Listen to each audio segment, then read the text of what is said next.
एक बार की बात है, जैक नाम का एक युवा लड़का था जिसे बाहर घूमना बहुत पसंद था। वह एक साहसी लड़का था जो हमेशा घूमने के लिए नई जगहों और रोमांचक चीजों की तलाश में रहता था। एक दिन उसने पास के एक जंगल में उद्यम करने का फैसला किया, जिसके बारे में उसने अपने कुछ दोस्तों से सुना था। जैक ने कुछ स्नैक्स और पानी के साथ एक बैग पैक किया, अपने लंबी पैदल यात्रा के जूते पहने और जंगल की ओर निकल गया। जैसे जैसे वह जंगल में और गहरा होता गया, उसे समय और अपने परिवेश का पता नहीं चला। पेड़ उसके ऊपर ऊंचे थे और पक्षियों और जानवरों की आवाजें उसे घेर लेती थीं, जिससे उसके अपने कदमों की आहट सुनाई देना मुश्किल हो जाता था। कुछ देर बाद जैक को एहसास हुआ कि वह रास्ता भटक गया है। उसने अपने कदमों को पीछे हटाने की कोशिश की, लेकिन जंगल बहुत बड़ा था और सभी पेड़ एक जैसे दिख रहे थे।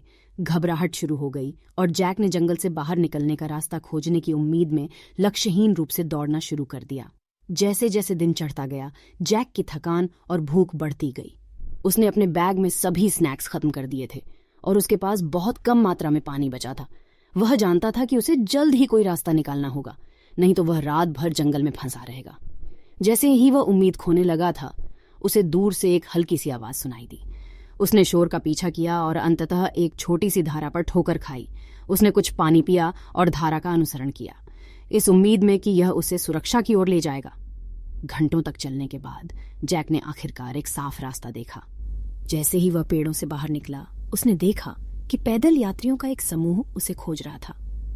एक रास्ते पर उसका बैग मिला था और तब से उसकी तलाश की जा रही थी। जैक को पाकर बहुत खुशी हुई और उसने प्रत्येक हाइकर को गले लगा लिया। उन्होंने उस दिन किसी भी स्थिति के लिए तैयार रहने और प्रकृति की शक्ति को कम नहीं आंकने के बारे में एक मूल्यवान सबक सीखा। उस दिन के बाद से वह कभी भी बिना नक्शे, कंपास और पूरी तरह से भरे बैग के जंगल में नहीं गया।